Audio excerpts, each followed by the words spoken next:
the My 5 Cents podcast. Let me go ahead and introduce the cast of characters to my that way. We have HLS. Habitual line stepper in the building. What's up, everybody? What's going on, baby? I feel like I haven't seen you in a I'm minute. good. Yo, it's been a minute. It's been a minute, but we here. We here. So let me go ahead and introduce the next character. Now it's usually the logical genius, but logical genius is on his VP stuff right now, and we are continuing with a substitute. We are so excited and happy to have this substitute because she Super used excited. to be a guest on the show. If you remember way back, our die-hard followers, all the way back to episode 3, Pet Peeve, first person that ever gave me an L. We have Mizchitchat in the building. What up, everybody? Hey, hi guys! It's so happy to be here. I'm so glad you asked me back, Juv. Even though I gave you your first L, I don't know why, but okay, thank you. Yes, Happy to have yes. you. Happy to have you. Welcome. It feels good. It feels like a reunion. Yes, is. I haven't definitely. seen Got my y'all. shoulder shrugging. I know. It's good seeing you guys for real, for real. Yes. Let me go ahead and introduce our guest. But before we do this, what is our topic for today there, HLS? It's rites of passage. It's Mhm. All rites right. of passage. So we're going to talk about some growth. And our guest draws from his rich tapestry of experiences. Our guest brings a unique blend of empathy and insight to his coaching practice. His own journey taught him the power of embracing change, and he's dedicated his life to helping others navigate their own transformation skillfully. Please welcome to the My 5 Cents podcast, the change consultant, Carl King. Welcome. Hey, What's thanks up, for Carl? having me. I was like, oh man, you calling me by my government name? You got the whole official bio. The official. So, Carl, let me hit you with the icebreaker. What is your superpower, and how has it assisted you in your journey? Ooh, you know what? My superpower is courage, and it's assisted me by, man, just doing stuff that a lot of people think is crazy, and doing stuff that's hard, doing stuff that's painful, and that sometimes it with a superpower there's a kryptonite with there's always a counter, right? So I think a lot of times it's been I mean, I guess a blessing and a curse, but it's been good. It's not always worked out the way I wanted it to, but it's always pushed me forward in growth. So Nice. Thank you for sharing. So let me ask you this. What stage would you say that you are at with your own personal transformation? ooh, you didn't say. See, I was expecting softball stuff like this. Oh, no. We don't make it easy over here. So we're Never gonna easy. dig deep now. Just lay down on the couch. Man, the process. I think where I am right now is I'm still just growing. I'm still changing. Yeah, just a lot of change, a lot of growth. I'm building a practice, building a consultancy, which never is easy building a business, but I've built businesses before, so I'm up for the challenge. I've got a lot of great support, so I'm really loving the journey and embracing new things every day. So yeah, that's what I can say about where I am in the journey. When you are trying to embrace change, or when people are trying to embrace change, what are some of the steps that you have to accept, whether it be a new living situation, whether it be a Mhm. new relationship? Is there Mhm. like a key fundamental aspect to embracing change, like steps you have to go through to say, I'm ready for this? Yeah. I used to think that change was just something that happened. I think I went through so much change over my life. I didn't realize that there was actually people that had studied it, that created like scientific methods for change, and that you can track where you are in the process of change. So one that I use, one that I have a certification. It's called ProSci, and it has 5 steps. So it's A is awareness, D is desire, so awareness of the need for a change. For instance, your organization comes in and says, "Hey, we're going to demote you, or we're going to cap your salary, or we're going to move you to this new division, or you got to use this new software," whatever it is, right? There's awareness of the need for change, but if you're if you're mad as hell because they came in and said this is what you have to do, just because you're aware doesn't mean you have a desire. So then there's the desire, right? So creating a desire for people to change, then giving them the knowledge once they have that desire. I think a lot of people jump straight to knowledge in a relationship. Hey, this is going on, and here's the knowledge you need.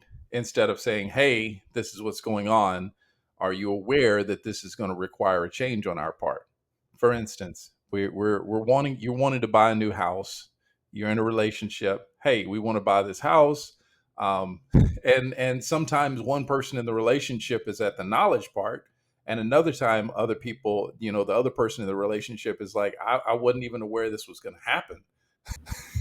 I'm at the dealership shopping for cars, and she's at the house wondering, where's he at? And I'm already at the knowledge part, and she's not even in awareness. So awareness, then desire, then knowledge, and then the ability to change, knowing that you have the right steps, the right tools, and all that, and then finally reinforcement. So making sure that the change sticks. So that's just one way of tracking change. And I know that's a lot of technical stuff, but just to say that there are methods to track change.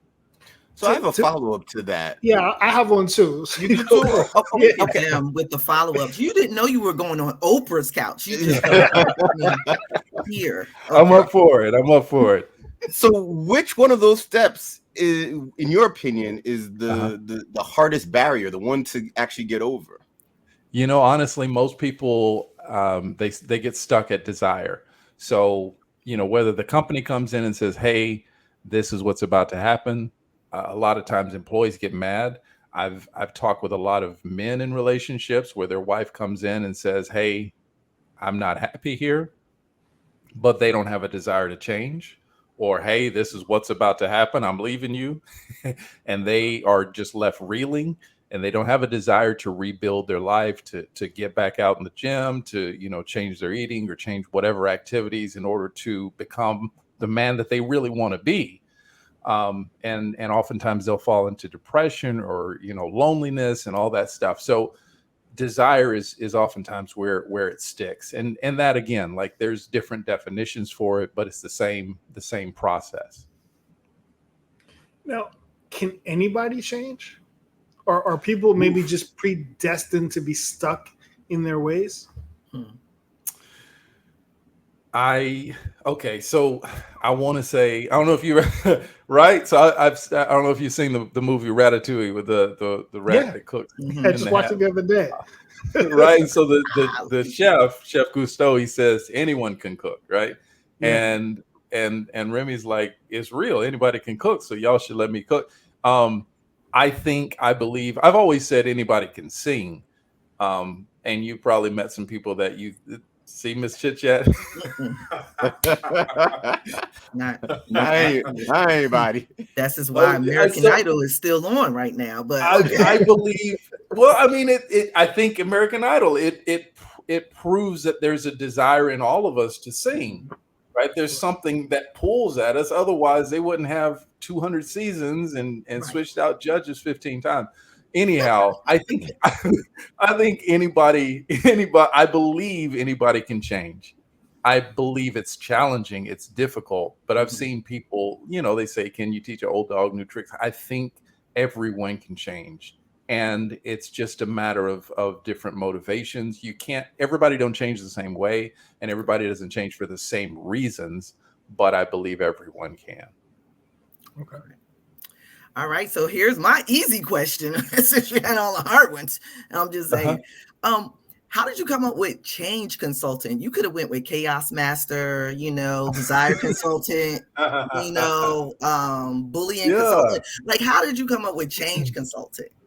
Or even like life coach or executive coach, right? I mean, we all these things people to know. Death right now, right? Yeah, I think part of it is that folks are life coached to death, and in the life, I'm just gonna be real, right? There's a lot of folks. I got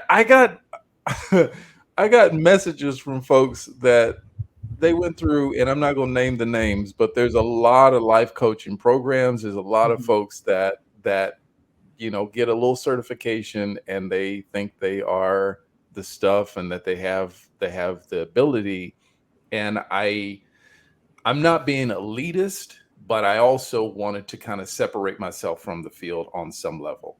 So a change consultant is somebody. So I work with individuals and organizations. I guess that's the reason, because some organizations, having that title, they know what that is automatically.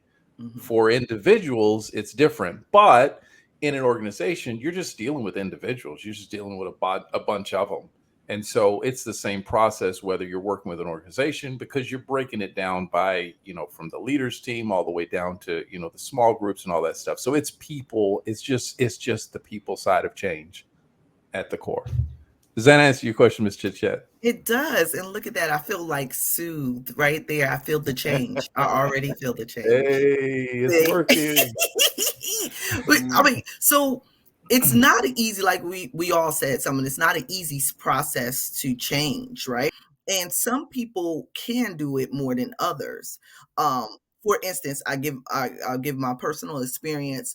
I just turned 51 this year. When I turned 51, about 4 to 6 months before then, I started thinking about what things I liked about myself, what things I didn't like about myself, how I wanted to improve myself going into this new chapter in my life.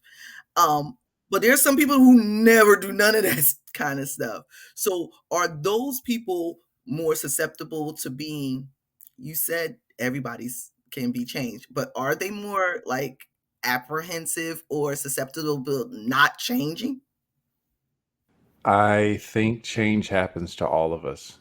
It's either a choice. It's either you choose to change or change chooses you. I've had the unfortunate difficulty of having, man, when I was 35, I believe it was 37, one of my cousins, he just turned 30, and he died of alcohol poisoning.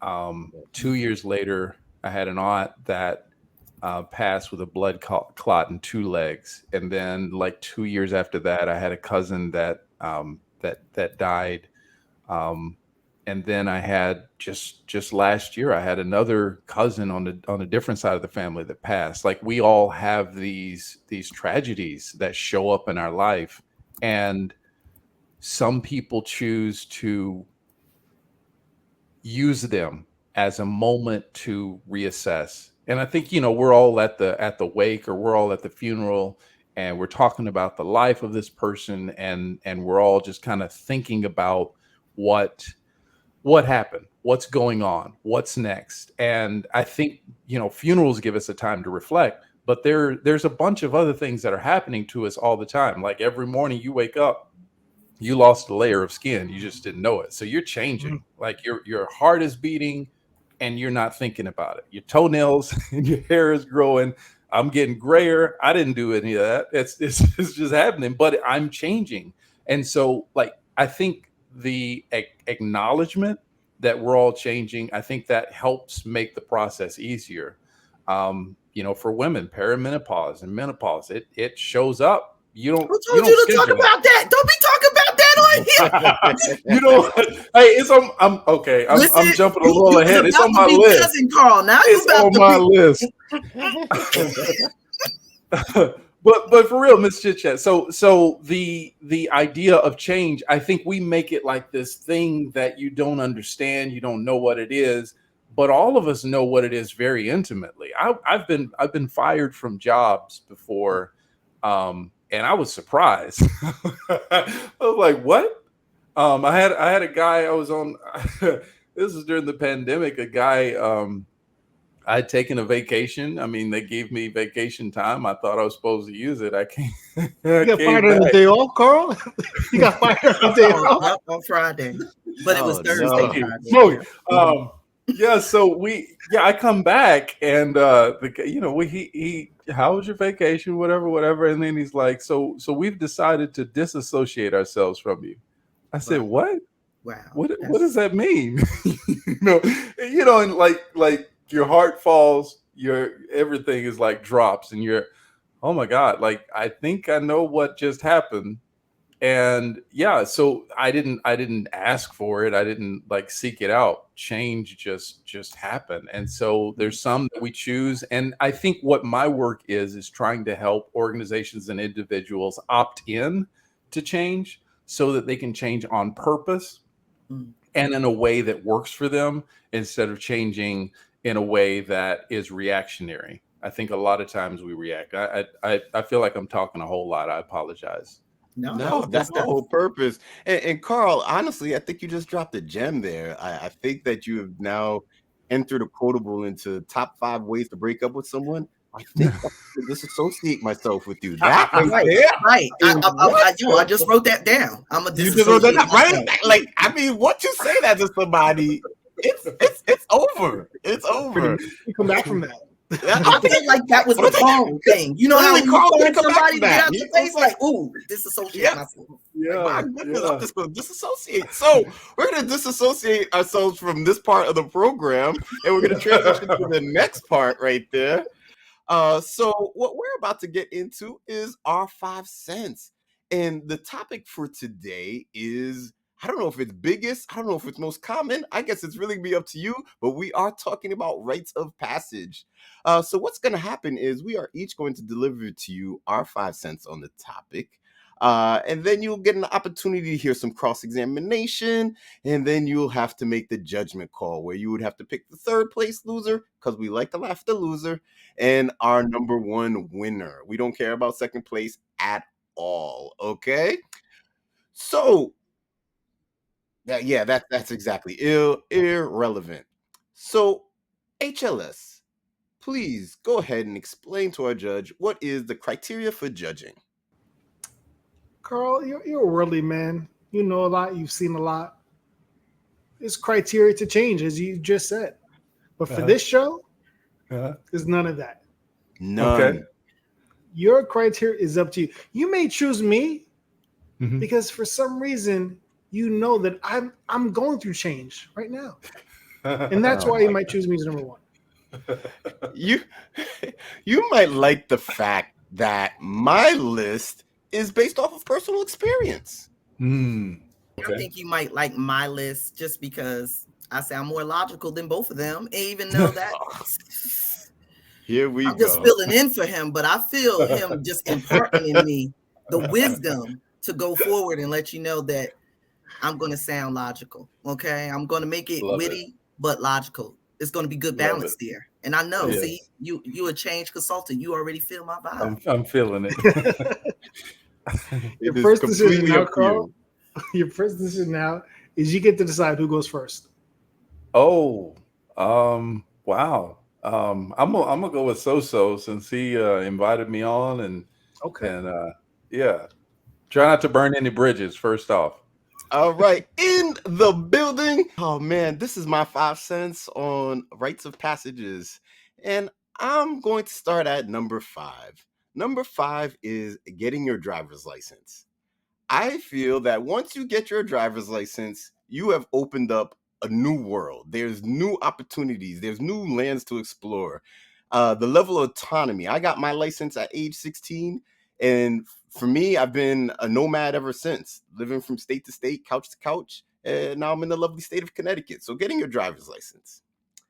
At number 4, I'm going to stay with that theme, and I'm going to say using a fake ID to get you access. See, I was 16 years old in New York City, and I had absolutely zero business being at the Palladium Club with my cousins. And I went and grabbed my cousin's ID. They had said to me, "Hey, if you do not get in this club, we're giving you the keys and you're sleeping in the car until we get out." And I was determined. I was like, "You are not going to deny me." And I ended up getting into the Palladium at age 16. And actually, the person's ID, I was 21, so I was actually old enough to drink. I didn't because I couldn't believe this was my first time in a club. And Funkmaster Flex is spinning on the ones and twos. Yes, fake ID, true rite of passage right there. At number 3, it's getting the talk. You know, the talk about the birds and the bees. When you start getting that talk, that means that you are going through something. And I remember my talk pretty vividly. It was my mother. She went to a drawer. She pulled out a condom. She said, "Do you know what this is?" I said, "Yes." She said, "Okay," and close the drawer. That was it. That was my talk about the birds and the bees. Then afterwards, I was like, "Mom, what are you doing with condoms?" Because, who thinks that their parents are still having sex? I was like, "Oh my God, what is happening here?" Oh. So that was definitely a rite of passage right there. At number 2, oh my goodness, this wasn't where I was going when I originally put this down, but this is where I ended up at. And that is meeting the person who takes or breaks your heart. You go through that heartbreak that just changes you, that you're just never the same person after that moment. So that's number 2. That was going to be number 1, but the way the climate of the world is right now, number 1 rite of passage is your right to vote. Everybody needs to go out there and vote, okay? I'm not saying which way to go. I'm just saying that you got to use your right, because we're at a very sensitive time, I would say, in the United States. And where we go forward, I think it's going to lead to ramifications that's going to affect generations beyond us. So your right to vote, number 1, and that's my 5 cents on the topic. Who do you want to hear from next? That's brilliant. Mizchitchat. Oh, see, I like you already, Carl. All right, so I'm just going to jump right on into this right now. I'm going to go with number 5. Number 5 to me is the interchangeable. It's kind of like you go with having a family, when to have family, when to get married. That's a rites to passage, because you don't know when you're going to do that when it comes up in your life. So rite to passage is family, marriage, kids type thing, all interchangeable. Number 4, a rite to passage is when you get your working papers, and you first get to work for yourself, and you get your own pocket money, and your mama can't tell you can't buy your sneakers when you want to, and you can't buy the candy you want, because now you got your own money and you gonna buy your. Okay, that was my rite of passage, because she can't tell me when I can buy my own candy, and I can have my own candy drawer. That's what I had. Number 3, I kind of had a little toss up, but I didn't have a sweet 16, but I had a sweet kind of 15 thing. My mom wanted to do this big old party and stuff. And we always think the sweet 16 is a cultural thing for a lot of, or the 15, cultural thing for Spanish families or whatever, but it is a big deal too with African American families when you turn 16 and you do your sweet 16. So it's like a rite to passage to have this big birthday party at 16. I don't know what it's telling us, but we got a big birthday coming up at 16. That's number 3. And number 2, I put both of these kind of the same. I wish I had a bar mitzvah instead of a baptism. No, I think I would have got more money, and I wish I had rich friends, and so number 2 was I think Black people should have a bar mitzvah, all right, and instead of a baptism. You had it when you was a baby, but I want the bar mitzvah part, and I want to cash checks and deposit it in my account. Okay, so that was direct number deposit. 2. That's number 2, direct deposit. Number 1 is a right to have nookie. You don't know when when you should have nookie. I call it adult coloring now because I scribble outside the lines, but it's number 1. It's a rite to passage, having adult coloring / nookie time. All right. That was my number 1. That's number 1. That's sad. Mike Coulter, what was that? The Marvel show where he's like, "You want to go get some coffee?" Luke Cage. Luke Cage, you want to go get some coffee? That's it. Listen, it's you coffee want to color outside these lines. You know what I'm saying? That's it. I scribble. That's another quarter block. I like that. I'm going to use that. Okay, adult coloring anytime. Those are my 5. Those are my 5. That's her 5. Carl, you were about to listen to nonsense. Just be prepared. Just be prepared to listen to some nonsense. Let me tell you about my 5 cents on the topic. Yes, sir. At number 5, I think a rite of passage for everybody, universal, men, women, boys, and girls. It's a significant birthday celebration. Whether it be a quinceañera, whether it be a sweet 16, it could be your 40th in Vegas with all your cousins who are turning 40 as well. That was my rite of passage. We went to Vegas. It was like, I think, 11 of us, 8 September birthdays, 4 of us were turning 40. And it was like very grown man, very suit, shirt, tie, jacket, like Vegas style, epic, significant birthday celebration. That's a rite of passage. Number 5. Number 4, I have a school event, but a significant school event. Maybe prom, homecoming. I went to homecoming several years ago, and this was it was almost like it was my cousin's homecoming. It was almost like his coming out ceremony. I think that event like solidified our bond in a way that wasn't there before. We had epic stories that we could tell later on. Homecoming, prom, things like that. Everyone has to go through one of those school pep rallies, one of those school events. And number 3, you have to have this story. I mean, not everybody does it. I can understand why. But I think you got to get drunk at least once. At least once.